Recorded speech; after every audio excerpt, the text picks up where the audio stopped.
Welcome to You Know What They Slay, a Buffy the Vampire Slayer recap podcast. I'm Gabby. I'm AM. I'm Dev.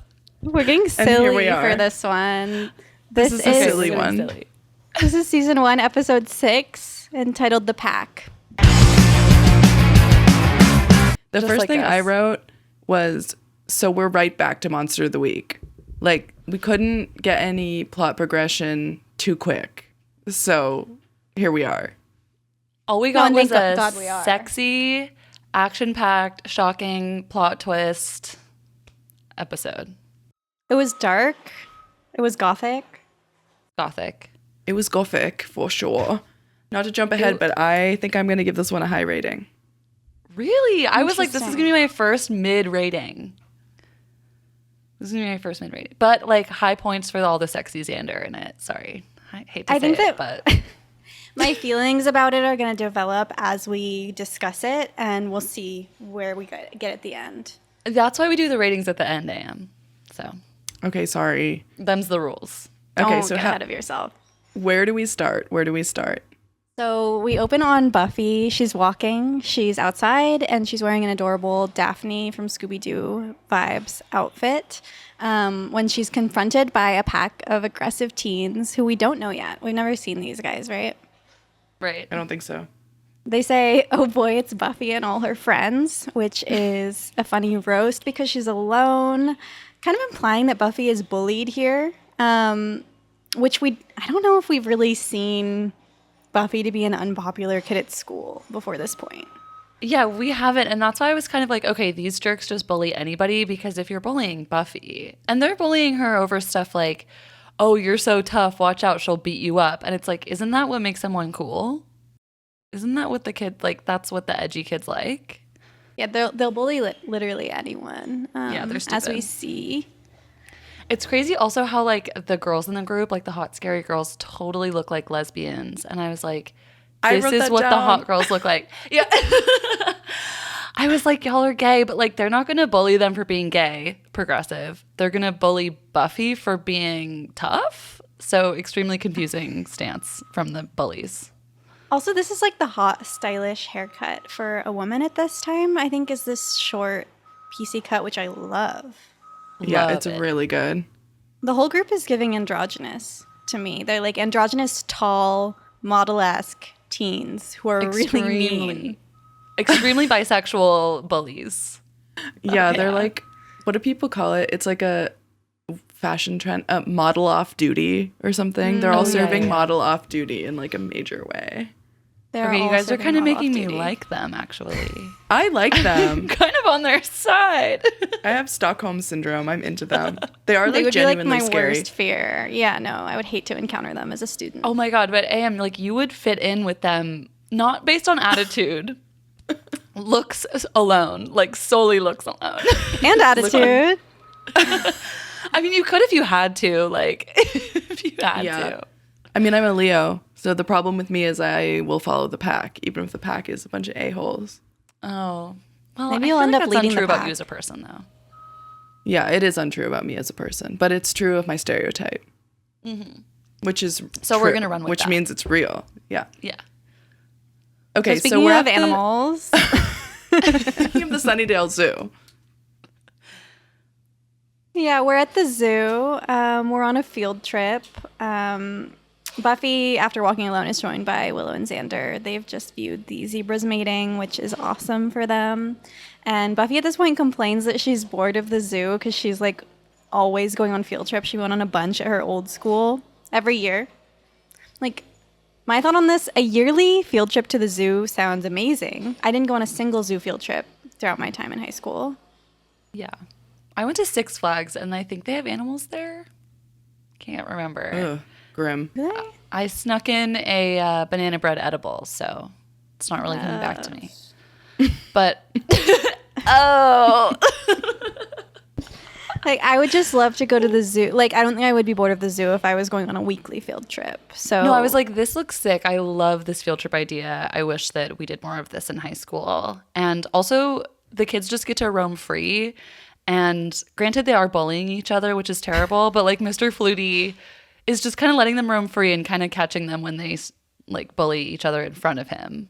But he's sweet. I like him. I like Mr. Flutie. I like him.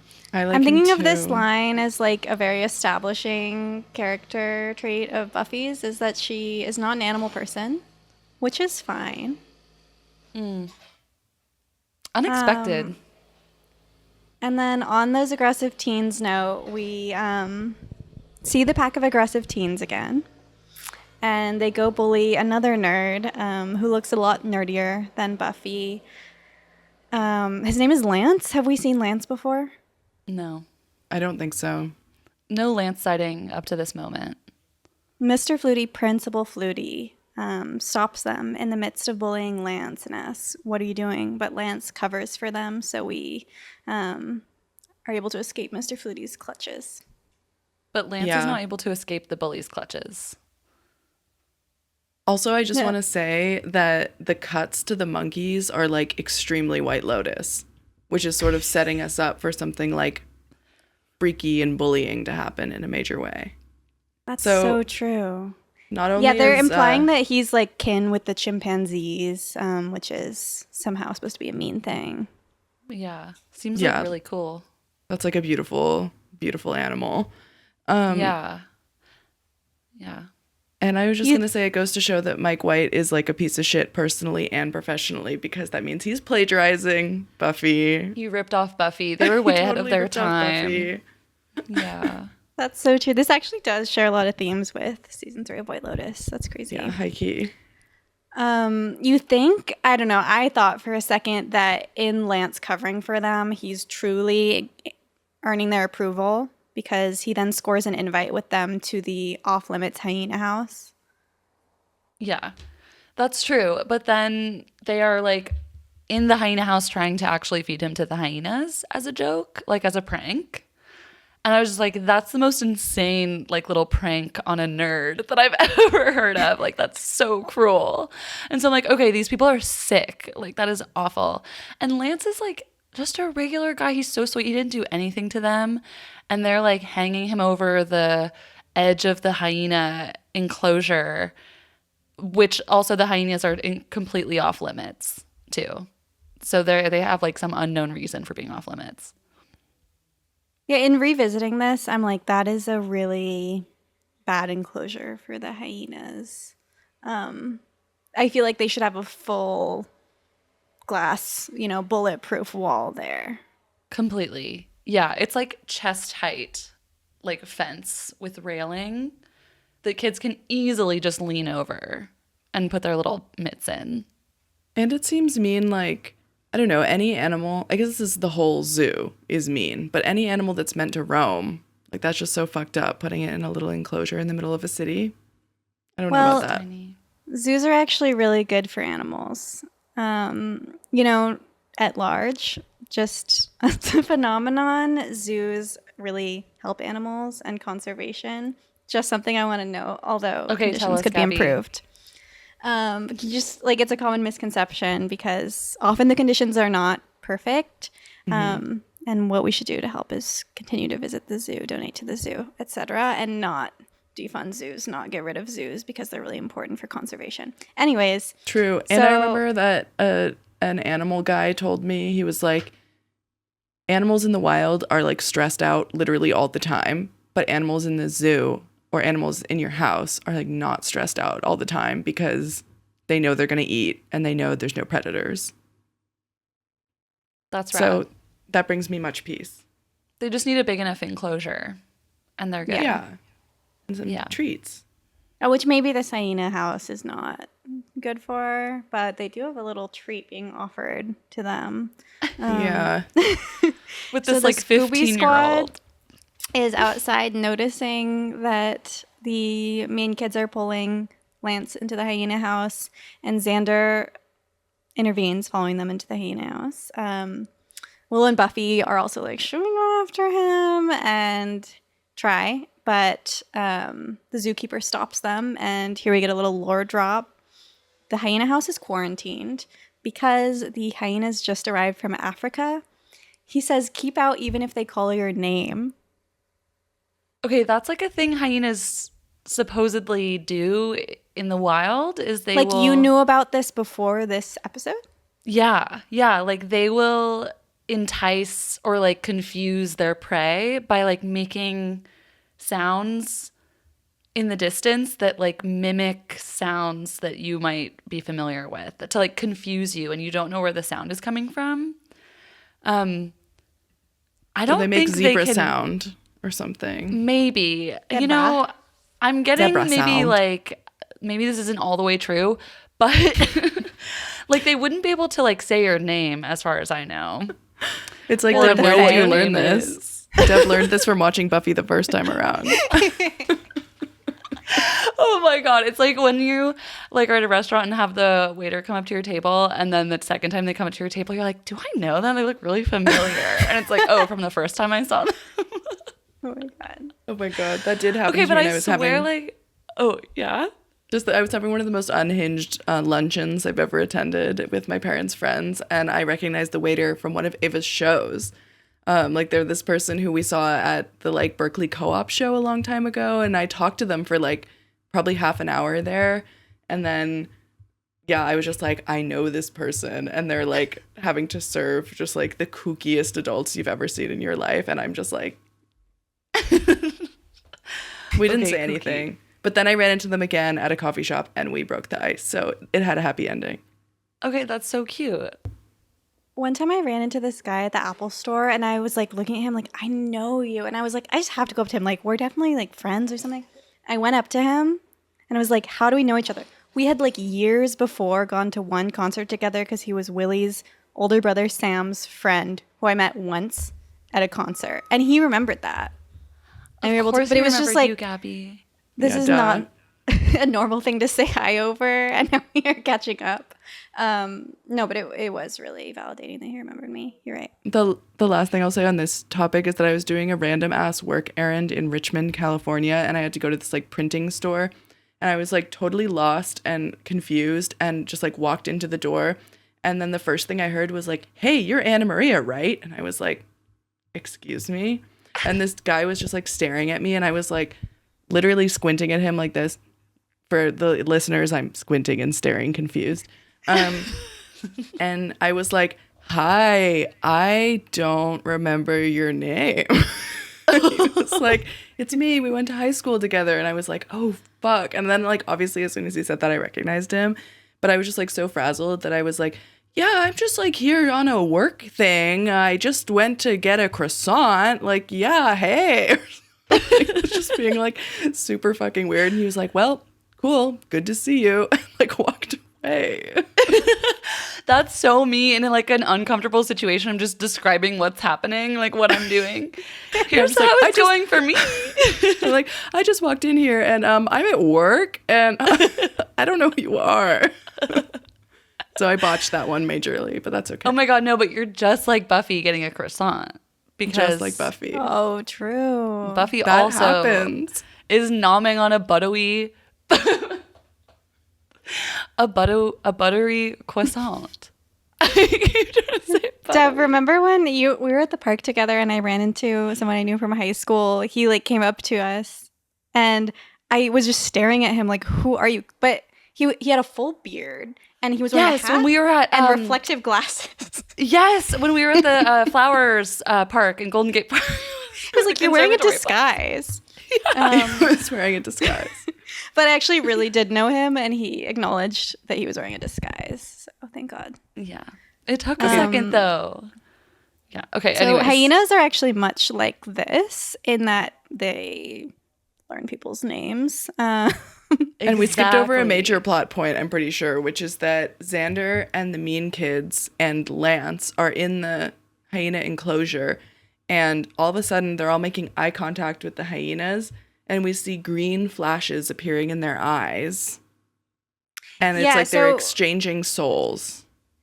Xander like heroically steps in and stops the mean kids from taunting Lance. So Lance is able to escape this hyena soul exchange.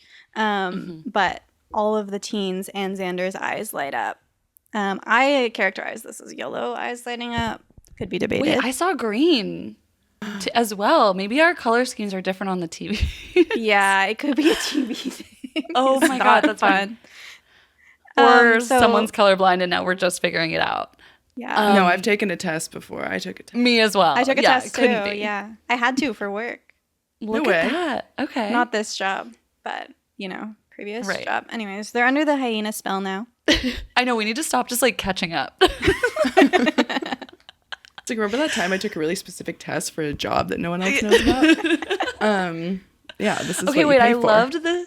Yeah, exactly. I loved the scene because you see Xander be a hero and I'm like, wow, he's such a good guy. He's saving Lance. And then immediately that green eye flashing happens and he turns around and it's such a good shot of him like turning around and smirking at the camera. And you're just like, oh, something's happened. Like he's completely the opposite now of what he just was. So brilliant filmmaking in my opinion. I know his name's Nicholas, right? This actor. Uh-huh. I thought it was Brendan Nicholas or something. Or is it Nicholas Brendan? Nicholas Brendan. Nicholas Brendan. Nicholas Brendan. He's actually a really good actor.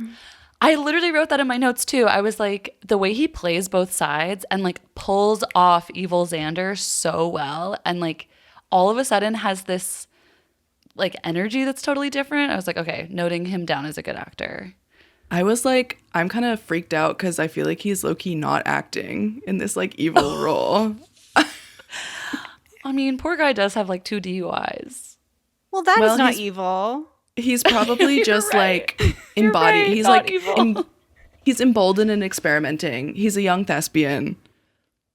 He's like, don't drink and drive. Sorry, but I don't think it makes you an evil person. Yeah, to have struggled with addiction. The official You Know What They Slay podcast stance is no one should be in prison for any reason ever. Abolish the police, fuck the cops, freedom for everyone. Correct. Freedom for everyone to drive drunk down Geary Street in San Francisco. It's absolutely fine to do that. As long as you're on a straight and narrow, you're good. And that's what Devin says on that topic. That's Devin's official stance on that topic. Okay, DUIs don't necessarily make you an evil person to the core. Maybe you've made some bad choices, and maybe it makes it a little bit easier to tap into the dark side of yourself to play this character of evil Xander. That's my official stance. Okay, so with that, fuck the police. We're back in the bronze. Yeah, Willow and Buff are waiting for Xander. They're like, was he acting weird on the bus ride home? Yes, probably, since he's under a hyena spell. This is also the scene where we learn that Xander has hypertension. I know. So Willow's crush on Xander is revealed like explicitly at this point, although obviously we've been new. But she knows his blood pressure by heart, which is apparently very regular because she can just say it. Yeah, she says it's 130/80, which is like, I think stage 1 hypertension. I mean, it's not like off the charts, but that is high blood pressure. That's me with my blood pressure. Yes, cholesterol queen. We love. So that was iconic. I was just like, I bet it's on the wiki page. I wonder if it's ever addressed again. Like health conditions. Yeah. This is also where we learn that, or where we watch Buffy and Willow gushing both over their crushes, and where we learn that Buffy says she admits Angel is a honey. So she's fully crushing at this point. I wrote that the Willow Xander arc is a total eye roll, but maybe it's like a cute demisexual moment for Willow, because it is like super lesbian to have a crush on your best friend and like be totally enamored with someone who you just relate to and love and like connect with. So I was kind of like, it makes sense that she thinks she's in love, or she might be in love with Xander. Like, obviously you can, another official stance, you can love whoever you want. And it's okay to be gay. Also, to be like, I love this boy and like I have love for him, and that must mean that this is my crush, right? Because I have to have a crush on a boy. Yeah. Yeah, I really like that idea. She loves him in this gay way, in this like very special love that only gay people can really understand and have. Yeah, it's totally tender. And she's also eating a box of raisins. I did not notice that. That's insane. I did not catch that either. That's insane. That's my queen. Also, just thinking Angel at this point has been referred back to back as a honey and as salty goodness. He's sounding like a yummy, yummy candy. He's Snack. agridulce. So after this crush talk, Xander arrives. He's acting a little out of character. He's like super hungry. He's restless. He is aggressive and he's sniffing people, namely Buffy. Mm-hmm. And like poor Willow is obsessed with Xander, but she has to see like Xander sniff Buffy's hair just of his own whim. Like she doesn't know there's anything up with him yet. It's like, that's hard. And then she thinks like when Xander's acting all weird, Willow's like, did I do something? Like, what's wrong?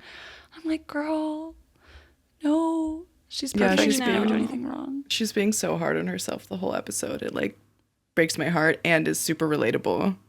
Mm-hmm. Yeah, I guess this is a really good teen show. I'm not sure if Joss was like writing from experience, but I certainly connected with it. Absolutely. Anytime anyone's acting weird, I'm like, this is my fault, probably. Yeah. Like me at the fucking print store, where I'm like, I botched an interaction with someone who walked away from me after I told them a really cool fact about my day. Like, wait, exactly. Yeah, reclaim that story. Oh my gosh. A really interesting and engaging fact. Yeah. It's like, what kind of croissant? Like, literally. Yeah, no follow-up questions. And bad conversation. It was a good one too. And I could have given a really good recommendation. What kind of croissant? Well, here's the thing. It was marketed as a pistachio croissant, but they did the thing where they put almond extract into pistachio stuff, which I know others in this cohort would enjoy. Yeah, Gabby's pointing at herself and nodding. Dev's doing a mini heart. But for me, I was a little bit like, But it was still really good. And it's from a place that I can't decide if I want to shout out to our millions of listeners, because I think they plagiarized the name from my friend. Oh. So I'll tell you off pod. Wait, say it and we can bleep it. Okay, if I can bleep it. It was from Butter and Crumble, which is like a super trendy, like millennial pink bakery in the marina. But my bestie Charles, who worked at the farmer's market, his business was called Crumble and Whisk. Okay. I think I'm getting it right. It might be switched. But I was just like, and Charles was always like, it's so hard to be a small business owner. Like, this is fucked. Like, I don't have enough staff. I don't make enough money. Like, they're going to kick me out of the farmer's market if I miss another one. But I just like don't have enough staff to make all this product. And so I just like, damn, I'm here for the little guy. I'm here for my friend. Okay, shout out Crumble and Whisk then. Yeah, I think it might be closed forever. Oh, shoot. But I'll fact check and we'll link it in the show notes. There's like a GoFundMe or something. Get their GoFundMe up as well. Yeah, totally. Okay, cool. Anyway, extremely relevant here because Buffy is eating a croissant in this very scene. Yeah. That's what I was trying to get out earlier with my buttery croissant, because she says croissant. Does she? Did you catch that? No, she pronounces it in the French accent. Yes, she says, croissant. Because Xander eats it and he's like, what is this shit? And she's like, that's just my buttery croissant. And she's like, what the hell? Cool. So cool. Yeah. At this point, the mean kids arrive to the Bronze. Again, they're just like around now. I feel like we've never seen them before. Fine, necessary for the plot. And Xander shares a meaningful look with them. I had forgotten the plot of the episode on this first rewatch, and I thought at first he was sort of giving them a look like, these girls are under my protection. Don't mess with us. Which turns out to not be the case, I think, when you immediately see him laughing at them bullying another kid, which is really out of character and mean for him. Yeah, and big emphasis on the laughing. I mean, at this point, we all know that the hyenas got to them. But Buffy and Willow are still just kind of like, something Twilight Zone-y is going on. Mm-hmm. Yeah, it's pretty abundantly clear with the hyena laughter that they're doing and the symbol that we saw on the ground at the hyena house and the eyes lighting up. But we'll forgive Buffy and Willow for not getting it yet. Yeah, and that's not even the biggest twist of the show yet, so. Literally. They're both kind of like I think they're probably so like we see them both getting bullied earlier in the episode. So what I guess I'm trying to say is they both probably have a trauma response to bullying. And so if their best friend starts doing it, it's not like, uh-oh, something's wrong with Xander. It's like, something's wrong with me. Because that's the classic, like, person who was bullied response, which we see from Willow, as we already mentioned. So our girls are really going through it. I know. It's so sad to have Xander being mean. Like, we insult his character a lot on this pod, but he's much better than this usually. He is, and we love their love. Like, they do have a beautiful friendship, even if we don't fully understand it. They have something, and it's hard to see, one of them absolutely just like shitting on the other two. But it is also kind of nice to see Buffy and Willow kind of sticking together in this episode and really getting like, okay, Xander is whack, like something's happening, and also recognizing in him that it's not natural. At a later point, they do. Mm-hmm. Yeah, they, to be loved is to be known, etc. So we cut to school, and Buffy's training with Giles. He's like decked out in his pads, getting beat up by Buffy. Pretty awesome. And then we see people running from something in the halls, something that got out, and you look down, and it's a little baby pig in a mascot costume. His name is It's a terrifying razorback, you mean? The terrifying razorback. With the tusks and the razorback thing. Yeah, with the scary razorback. And Buffy's the only one that's like brave enough to catch him. And I'm like, Buffy's such a little creature whisperer. I love that. Meanwhile, Willow's tutoring Xander on geometry, as it seems is very routine for them. But he's totally lost his math knowledge. He doesn't care anymore. He doesn't remember the things he remembered the day before. He's too cool for school. He throws away his geometry textbook in the garbage. And gets super aggro at Willow. I majorly relate to this. I was like, damn, that scene like made me laugh because I just remember being in high school and staring at something like ultimately very straightforward. Like I think Willow was saying that like the vector bisects an angle or something like that. And I just remember being in high school being like, what the fuck does any of this mean? Just like not understanding at all. So, and then getting mad. So I'm relating to Xander. And it's just like same. Absolutely Geometry was why? Geometry was like my weakest subject, certainly my weakest math subject. It was awful. It definitely made me angry. Yeah. So this is kind of within the realm of normal teenage behavior, but we explicitly established that it's a little bit out of character for Xander. I hope Xander can like come back from this because he's being really mean to his friends. So we cut away to Buffy. She's helping Mr. Flutie return Herbert to his cage, which, just continuing to note on animal husbandry here, is too small for a pig. Mm-hmm. He definitely needs like an outdoor enclosure. What's going on here? He has a tiny cage in his classroom. He's a pig. And like that's a baby pig too. Like he's gonna grow to be like 10 times that size. Absolutely. And Mr. Flutie is not prepared. So there's no such thing as a teacup pig. Those are baby pigs. Mm-hmm. Yeah. She's holding him, and Xander walks by, and he's looking at that pig like he wants to eat him. And it reacts. It's like freaked out by Xander, like it's seen a predator. Yeah, and then Buffy is like, okay, that's sus. So she notes that Xander scared the pig. Mm-hmm. And then we're doing dodgeball. So it goes from Xander scaring the pig to then Xander absolutely hurling balls at his friends. Yeah, I was wondering, did anyone have to play dodgeball in high school? Yes. College. Sorry, I'm name dropping high school. We can. Yeah. Believe that. The high school name. Your high school was so like classic PE. Extremely classic PE, dude. We played dodgeball when it was raining. We did the like dance unit too, where we had to dance with each other. I thought that was sweet. We did swimming.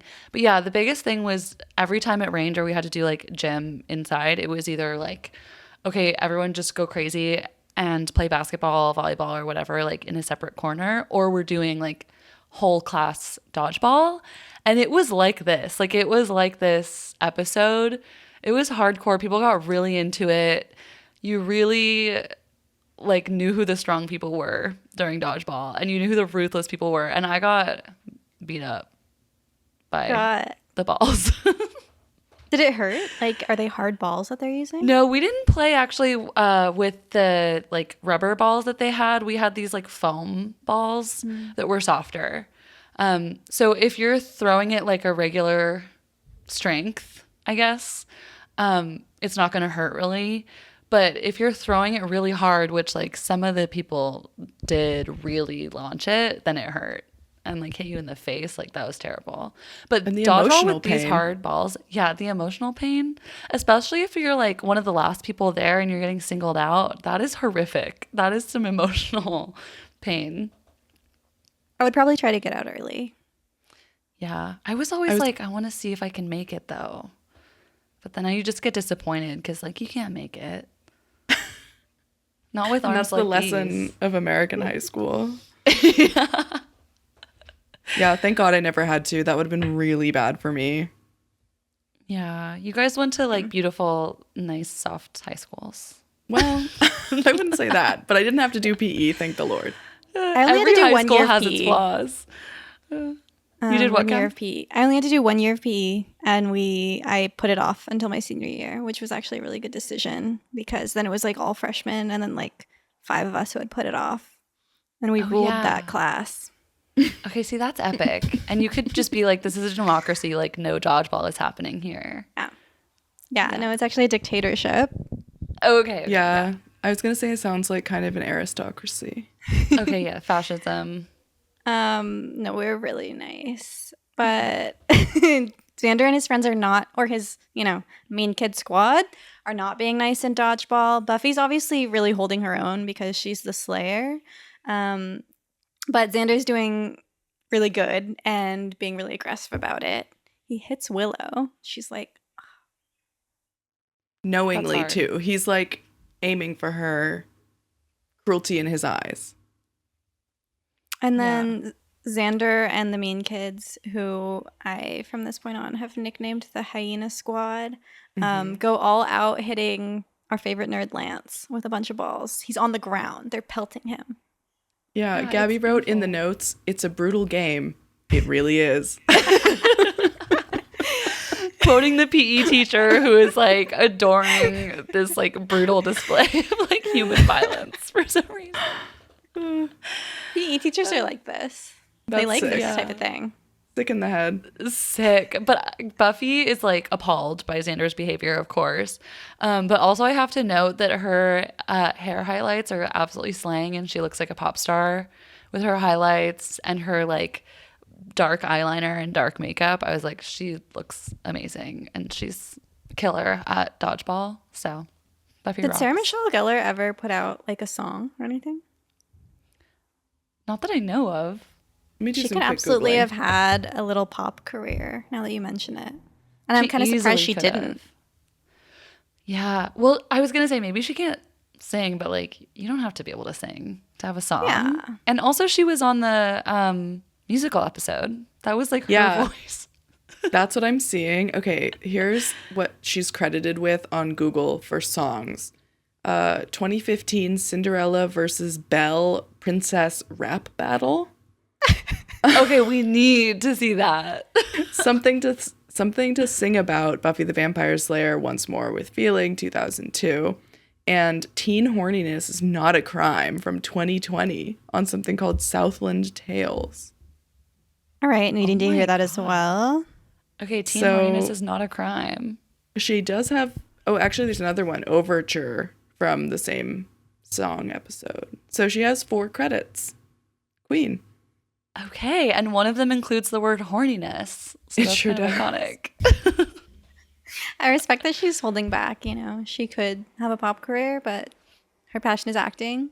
That's great. Yeah. She had to she's leave doing room in the amazing. industry for like stars like Chapel to rise. Exactly. Literally. Yeah. Okay. So, dodgeball is over. Everyone's spirits are crushed, as well as their little bums and elbows and knees, probably from falling over. Easily. And the hyena squad is sort of recovered from their great aggression, we think. I mean, they're still walking around with quite a bit of power, but they all start sniffing the air and losing their minds when they smell dogs. Wait, is this the scene when they're walking through campus like super sexy? No, this isn't that scene yet. No, not quite. Okay, they're just always looking sexy, I guess. It's kind of the whole episode, yeah.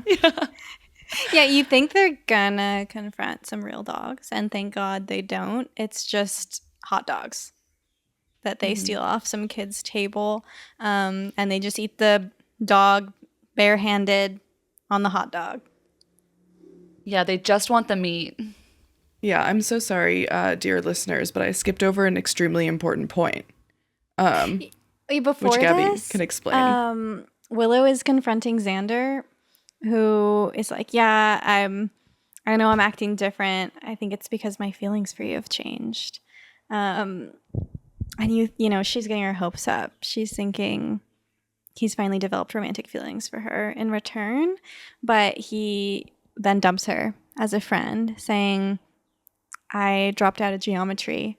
I don't need to look at your something face anymore. Your pasty face." Oh, cruel. What the hell? Yeah, that's so lame. I was like, okay, this is like he's gone far enough. Like he's not sexy anymore to me. No, but then honestly, he's a mean boy. It comes back later. But this was terrible. Oh my God, Willow's face.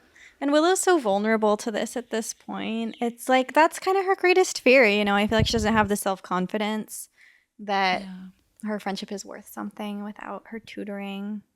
Okay, also I will say I have quite a bit of self-confidence. I've worked hard for it. I would also be losing my fucking mind if my friend said something like that to me. Like, yeah. That's true. End my life. That's horrible. But like, for example, if I said something like this to you, like, I don't need to hang out with you anymore now that we're not roommates. I don't have to look at your pasty face. I think you would be like, that's really mean. That's out of character for Gabby, and like something is going on. I think I would say Gabby is possessed by a hyena, probably is what I would say. If I heard you say something mean to me, I would say, that's a hyena. And isn't that what they like gather? Is they're like, okay, that is absolutely crazy. When Buffy sees that, she's like, he's lost it because he loves Willow. It's escalating for sure. You know, I think Willow's still internalizing it at this point. But yeah, so the hyena squad goes, eats the dogs off of the kid's plate, but then it's too well done for them. These hot dogs, these floppy hot dogs, and they start looking for something fresh. Which leads them right to the inhumanely small enclosure of our little guy, Herbert. Herbert the baby pig. Herbie. Dude, I wrote, like, not the pig so big and emotionally. I'm like, since becoming a parent, I am so sensitive about this shit. Like, it genuinely hurts my feelings. Yeah, when, like, little prey animals get eaten. I don't like it. And pigs who are as smart as dogs, by the way. Like, he knows they're predators. Like, he's scared. He's scared. He can probably smell them just like they can smell him. Yeah. And if he wasn't in a cage, he could have run away. Yeah.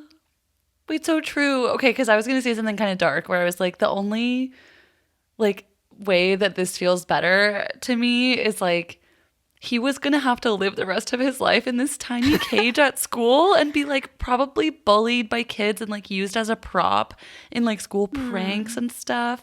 And I was like, this pig just like was doomed from like since he got to Sunnydale High. So, okay, you're saying that Herbert's untimely death was a better fate than staying at the high school for his whole life. At least just in my mind for the 45 minutes that it takes to watch a Buffy episode, I'm like, at least I didn't me sitting here did not have to watch a pig like get tortured further, you know? So I guess we could argue it's like the circle of life. They are just predators eating prey, which is what you're supposed to do. Yeah, true. Like they are like big cat dogs, humans. Big old predators. And we don't see them eating Herbert. It's just heavily implied at this point. And then we cut to some really cool shots of them pacing the grounds looking awesome. Really epic shots. Like At first I was like, oh, this is kind of cheeseball, but then I was like, no, this is sick, like brilliant cinematography. Except for the one guy in the back of the pack that's like absolutely going ham, wiping his mouth. He's like, the director was like he more mouth. More mouth, more wiping your mouth of like the pig blood that's like not there. Oh, sorry, I just said pig blood. That just grossed me out. It's so scary. Yum, yum, some would say. I feel like the implication here is like hyenas are really cool and sexy. They're definitely at their like peak prowess right now. They scored a kill. We learn also later in the episode that they're very like family oriented. So they're kind of like fed the family.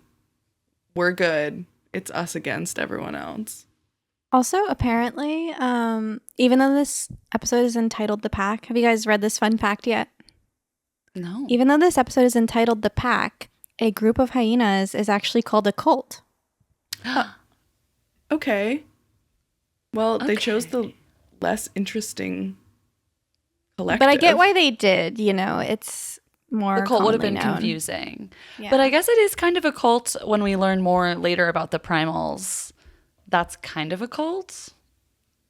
But I don't know if that's on purpose.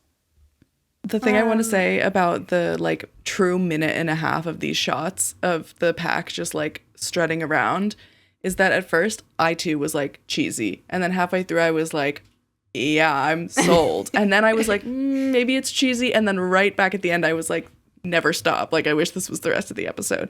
Yeah. And this is where I wrote the mean girls are lesbians for sure. It was like this montage that convinced me. For sure. Yeah. This montage is the perfect length of time, obviously. Like 2 changes of heart within it. I know, it really worked. Gabby, you have to make like one of those TikTok montages with this, but make it like just 10 minutes long. Loop it. They're called edits. Oh, okay. One of those like edits. One of those like online edit things. Hyena Squad like, fan cam. Yeah, yes. Slow down and reverse some of the shots so they're like walking backwards and then speed up and going forward. Yeah, with the like sparkly effect on them. Yeah, send song ideas for the background. Meanwhile, Willow's opening up to Buffy. She's blaming herself for Xander's change of behavior. And thinks, he changed once Buffy joined their group. Like, he doesn't like Willow anymore because he likes Buffy. But Buffy's like, no way. This can't be the explanation. This is something's going on. We live on a hellmouth. It can't just be that simple. So they go to Giles for an explanation at this point. And Buffy's like, he scared the pig. Like, that clearly means paranormal shit is going down. First of all, the fan cam has to be to the audio things that feel like Hosier's yell. You know what I mean? Oh my God. It has to be that. It has to be that one. Sorry. I also wanted to say that I felt like this library scene was like super cozy. And they're kind of like sinking into their research mode, which is just like such a tender and sweet and like classic Buffy dynamic to me that I was just like really happy to see it. And also a question for Dev. At one point, Buffy is like, don't Scully me or something. Or like, you have Scullied me. And I was like, is that a X-File reference? Well, I think it's after this point because they asked Giles for an explanation. And he is just like, no, this is normal teenage boy stuff. Testosterone is the great equalizer. It turns all men into morons. Which is kind of what happens with Mulder and Scully. Yeah, Mulder's like, this is paranormal, this is aliens for sure, and Scully's like the science person. She's just like, there's always an explainable reason within science. Okay, I didn't even catch that. Yeah, so it totally was. I wonder when they came out, because like, did this episode come out before? No, yeah, they must have. The shows must have been running. Yeah, X-Files was already running. Oh my God, that's rad. I love that reference. Two of my favorite shows ever. They should have done a crossover episode, imagine. They really should have. I feel like once we get to like Riley era, you could have pulled in Mulder and Scully at that point. Literally, and Doctor Who. Mm-hmm. For sure. Obviously. I do feel like, I guess this is, yeah, Buffy's like as campy as Doctor Who, but less earnest, maybe. Like Doctor Who's not sarcastic, It would be a silly X-Files episode for sure if we did. It really would. They would be leaning into the camp for like just a little bit. Yeah, just a little bit. Just a little bit. Buffy doesn't let Giles scully her. She puts it together with the evidence of Xander scaring the pig and the visit to the hyena house, and realizes Xander has become possessed by a hyena. And so Giles is like, I'll go get my books and look stuff up to figure this out further. And thank God he does, because they're going to need it. Meanwhile, Principal Flutie is finding the evidence of the pig who is dead and eaten. And the bones are like ancient looking. The bones they're like dry as a bone. They sucked all the life out of the bones themselves. And aged them like zero a good 50 waste. years. But okay, is it beautiful that Principal Flutie, this is not beautiful, never mind, not the word, but Principal Flutie is like joining his pig in heaven. Dude, earlier when I wrote down, like when we first see Herbert and it's Herbert and Principal Flutie like hanging out, I'm like, oh my God, not the two that get eaten hanging out together. You guys are doing mad spoilers. Oops. Sorry, Flutie. I just hope you're happy.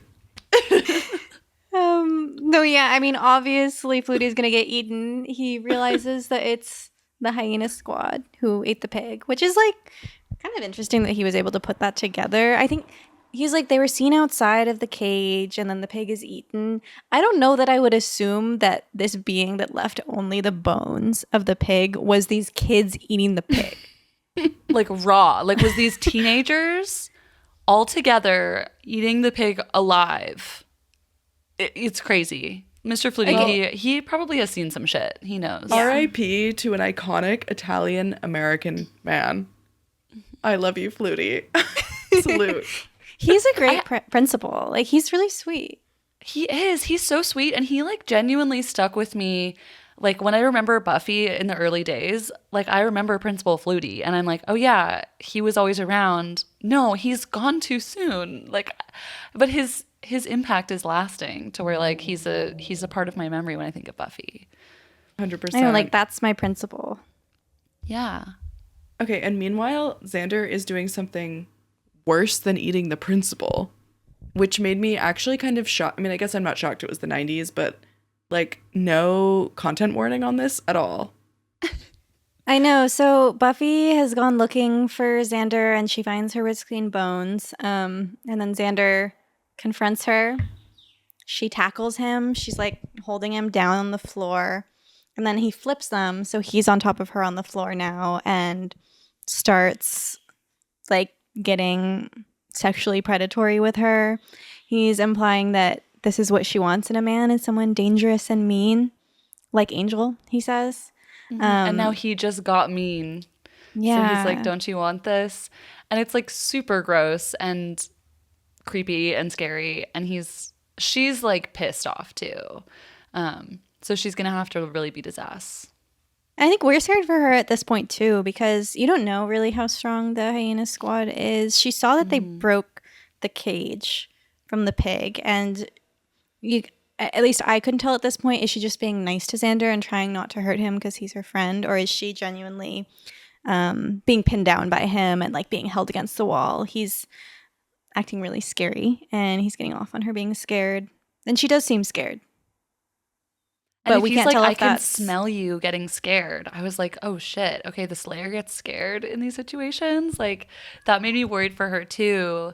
And also a super just fucked up moment for Buffy, like with her friend acting this way. Like, even though she knows he's under this spell, it's like creepy that it's bringing out the dark side of his regular thoughts. Or that's like, it. It's because that's his regular behavior. Like, yeah, he's just like acting on it in this violent way, but it's like, oh, we kind of put it together that we already know Xander has these like desires for Buffy, like he has this crush on her. So yeah, it's not out of nowhere. It's not straight from the hyena. I also, now that I'm talking it out, I guess you don't have to be actually not able to do anything physically for it to still be extremely scary for someone to be acting like this toward you. Totally. Freeze response, really normal. Fawn also, you know, all of them. You're in a fucking life imperiling situation. You do whatever you do. And yeah, and like with your friend who you trusted. And it's just like that is the like crux of it. Cause I guess I was like, oh, Buffy's Slayer, like she can just beat him up like so easy. But then the hyena strength too. And I was like, oh, this is all layers of fucked up because it's her friend like coming on to her and she's realizing she's not actually like strong in that moment to like push him off. So that must have been terrifying for her. But then we see that she actually does end up knocking him out. Yeah, we do cut to her dragging his unconscious body into the cage in the library. Thank God that's there. Iconic. And at this point, Giles has kind of gotten a clue and like did some research and understands that hyenas can possess human bodies. Yeah, he's figured out that like they were what they refer to as some cultures. He says that there's like these types of people in some cultures called primals, and they have figured out how to draw animal spirits into their own bodies and spirits because they think it's a more complete consciousness than just being a human. Which is a cool thought. It is cool, like that animals are above humans in levels of consciousness, and that's cool to think of because, yeah, humble humans, why not? But I guess the part that kind of connects it to the hyenas as well, I mean, this is what we think is happening, is also that they only really like predator animals because they're the powerful animals. So then you kind of realize like, okay, this is kind of a power-seeking technique. So Giles has all of this figured out, and then we kind of realize like, okay, that's what's going on here. Yeah, it's interesting. I don't know if we want to talk about it at this point, but like the sort of Africa imagery happening throughout this episode. Totally. It's like this ambiguous Africa tribes culture that they're talking about with no more specifics than that. Yeah, I wrote this down also because I was like, this is the beginning of like a series of extremely racist narratives that go on in Buffy. Yeah, so they are constantly doing this like reference to the dark continent and like calling on like horrifying colonial stereotypes about like savagery and being uncivilized and like dangerous and ungodly. So this is a decolonial like reading. Savage primal these savage primal monsters in these episodes that pull from like Africa or Native Americans as well, or like indigenous like South American peoples, versus the sort of like more sophisticated European vampire, the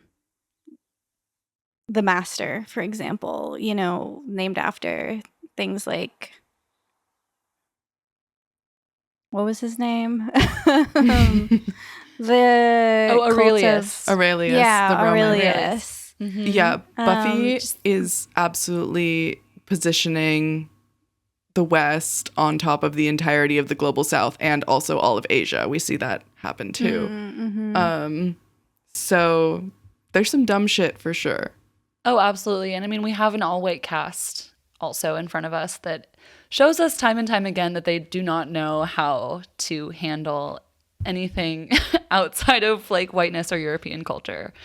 So it's unfortunate to see, and we even see it like in the beginning of the episode when the zookeeper is talking about the hyenas and says like they just came in from Africa and they're being quarantined, and it's like, what are you talking about? Like, what do you mean? I know they're just sort of gesturing vaguely at Africa throughout this whole episode. It's a vague gesture. It totally is, and it's a vague gesture to like primal magic and like this also even referring to like a relationship with animals that like we don't quite understand, like animal worship and things like that. It's like it's very much gesturing to this simplistic idea, very stereotypical idea of like native or tribal like spirituality too.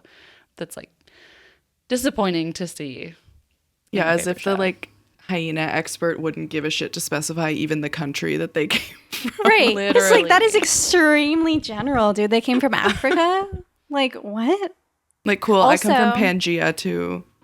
I don't know if this is just, like similar to titling it The Pack, but apparently throughout the episode, those pictures they're showing of hyenas throughout are not hyenas. They're African wild dogs. Oh, what the hell? Yeah. It's just the whole episode. I don't think that Buffy needs to be like amazingly researched or detailed or grounded in history or real culture even, but I feel like there's a difference in the level of effort for the background in It's clear these episodes. It's clear that they're playing for an audience that they think like wouldn't know the difference. And it's like they're playing for an audience where it's like this is enough information for you. And now you're allowed to be lazy about Africa. We can be lazy. Like we can just call it Africa. We can just show different species of animals in place of other species because like, oh, you guys don't care, right? Like that's the message that they're sending. And that's fucked. Like, and even with the cast that they have and like the characters that they introduce in the future, like it's, we can talk for hours about this probably, but yeah, don't get your hopes up for the rest of Buffy being free from this sort of nonsense. Yes. But we'll keep talking about it when it rears its ugly head. We get at least one a season. Joss does like white girl strife and trauma really well, but not much else. So. Yeah, we are like, wow, what a thoughtfully written show because like the girls are having a hard time. Literally. Giles, Willow, and Buffy have decided they need to speak to the zookeeper. So they're like, should we go to the zoo? Someone's got to watch Xander, right? He's still passed out in the cage at this point.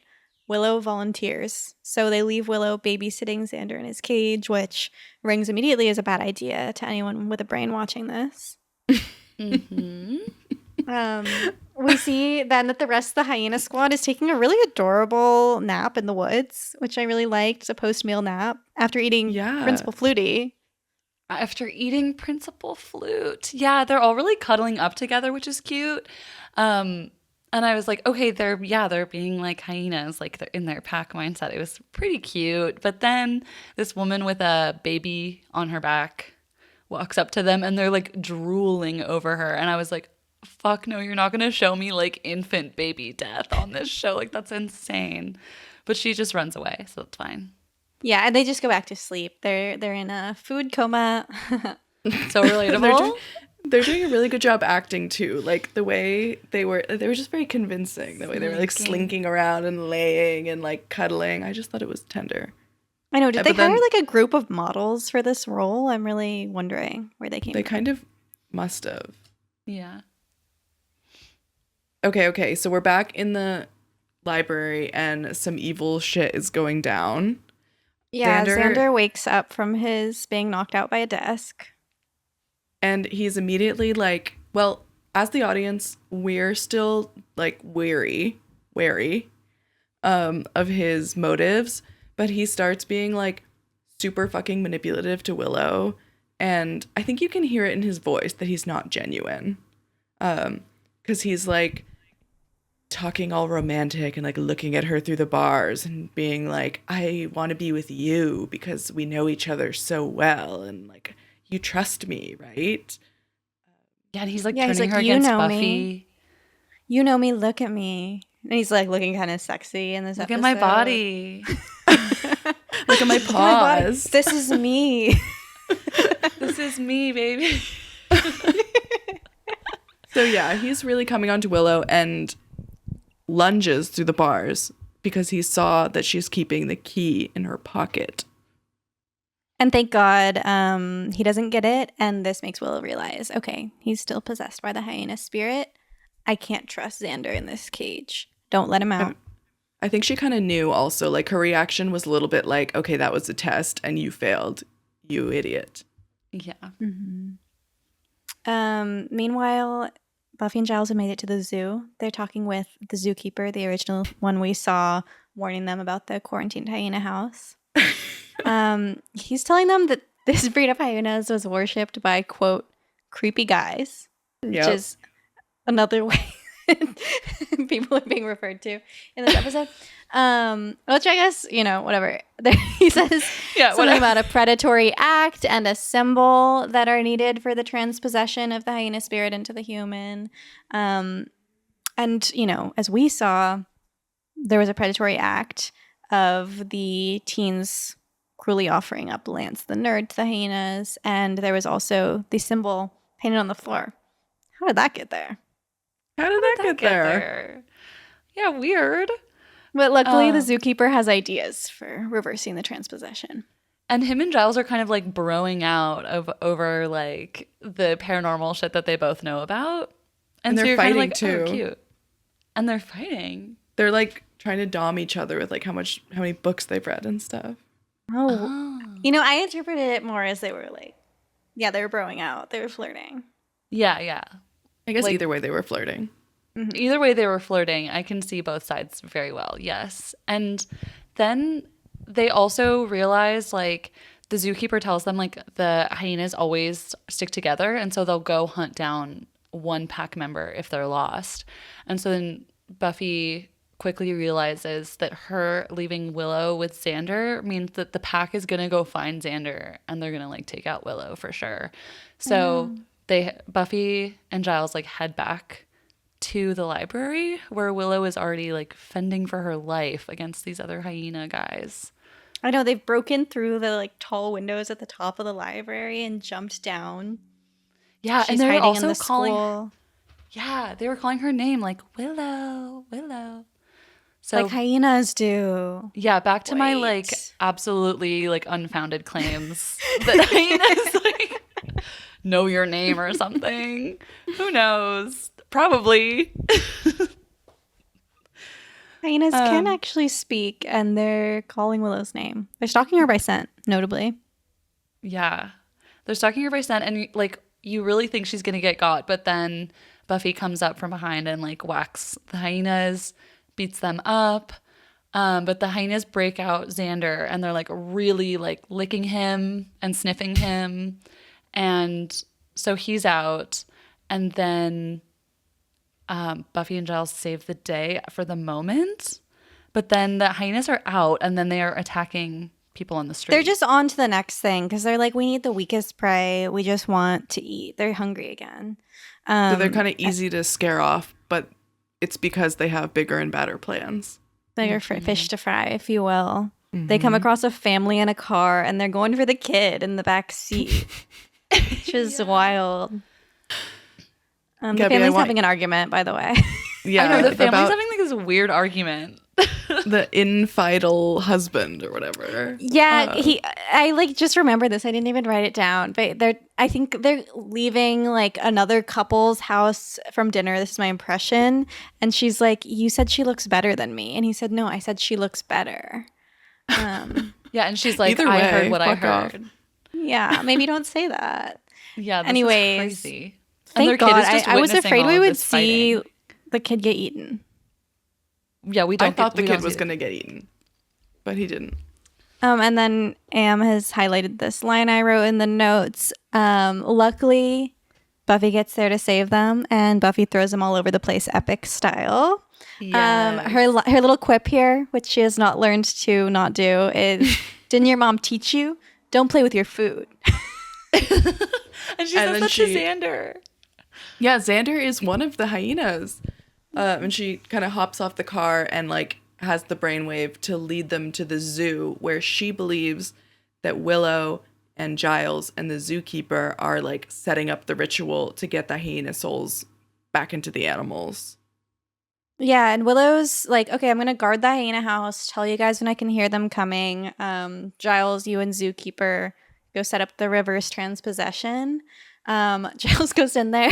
The zookeeper is naturally decked out in what appears to be intense tribal makeup. He is literally Tobias Funke in the Blue Man Group in that one episode of Arrested Development. That's like fully what he looks like. He was just blue. And striped, maybe. And over his beard, like they didn't.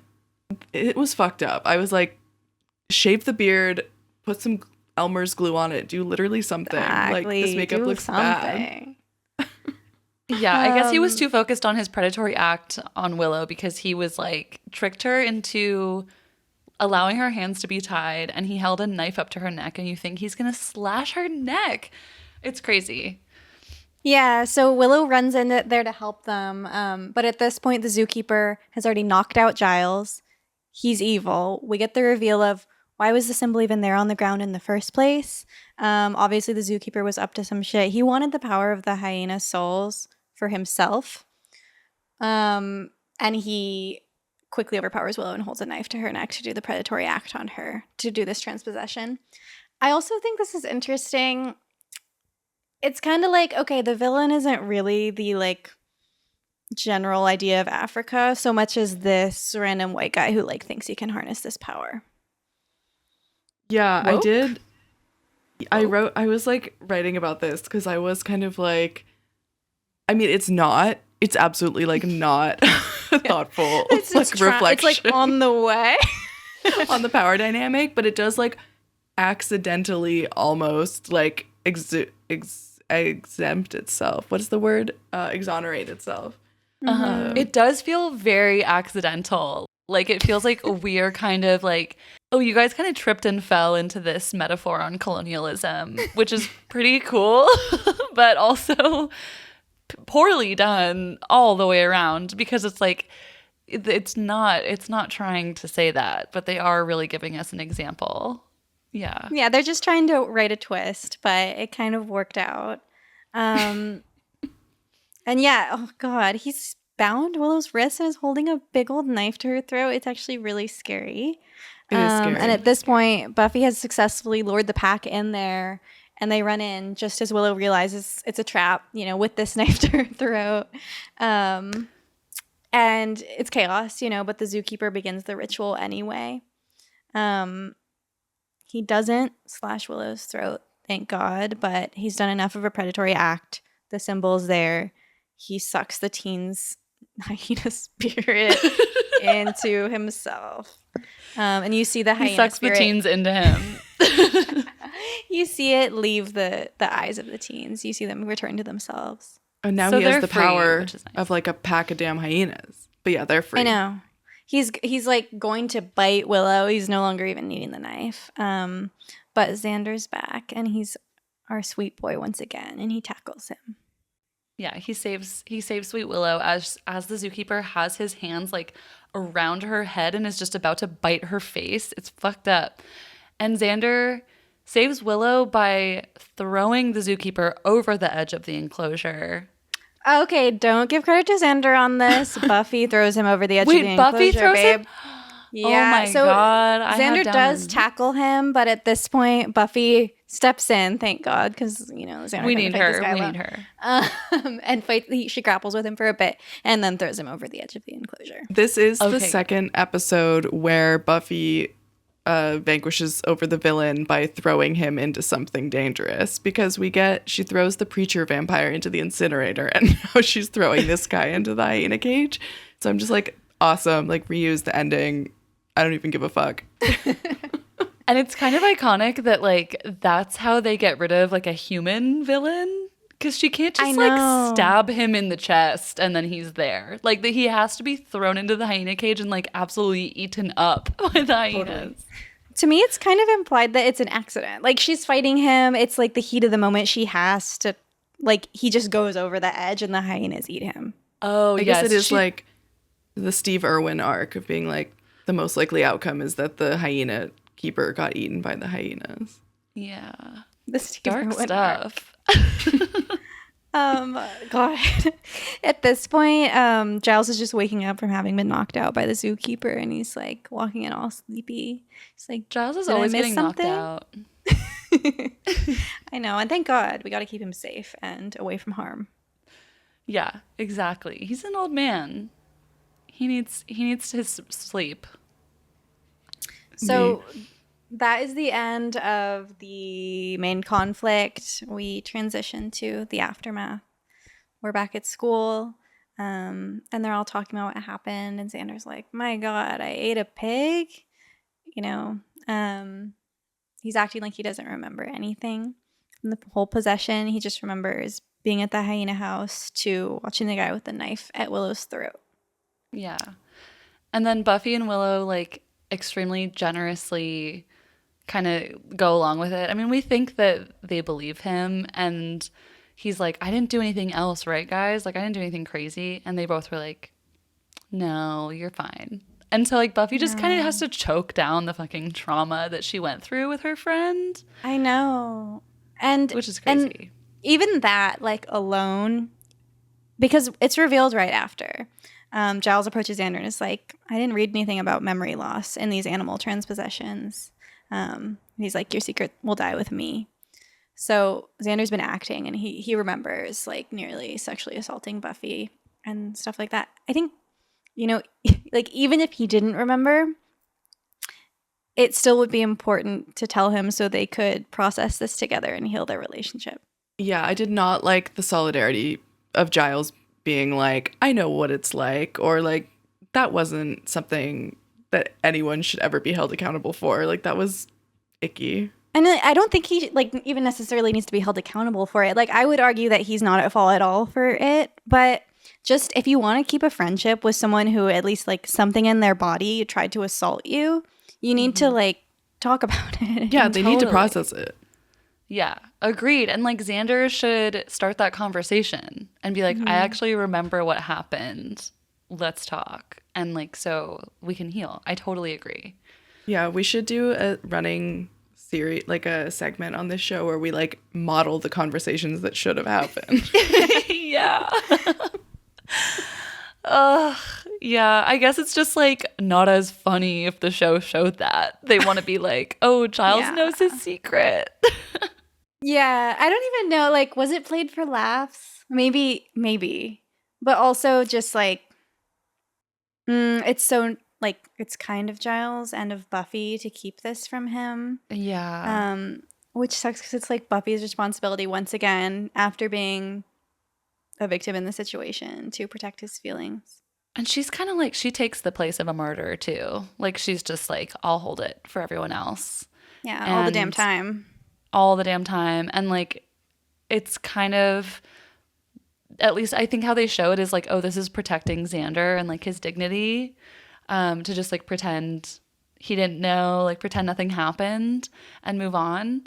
And I mean, and I've said this before, I guess it's kind of like a strategy of the kids on this show is to just be like, well, that trauma happened, like, next, like, moving on, and just, like, they're not Protestants. Really process. Literally. Yeah. So it's kind of in line with how the show goes.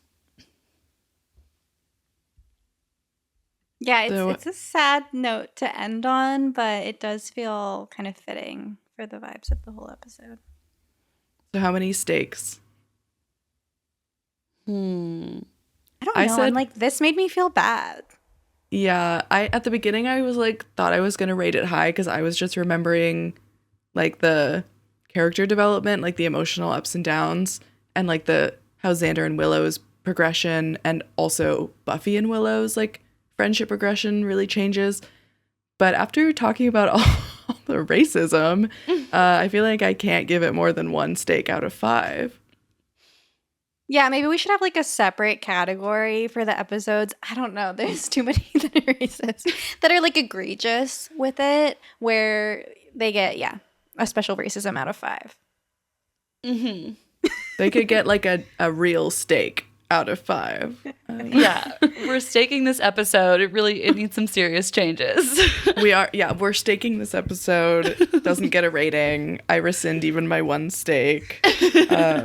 But it has such great parts to it, for sure. Like, I think it's really emotionally real, and it made me feel things and think about things. And it sort of reminds me, like, not all men, and actually normally when men act out, it's because women are being, like, sexually explicit or otherwise inappropriate. So that's a good message. So right here, Anna Maria's joking for if there's any strangers listening. So if my boss and my family are listening, I didn't mean it. I was tongue in cheek. Ever heard of it? Meninist AM revealed. Well, all I have to say about this episode is shoot me, stuff me, Mount me.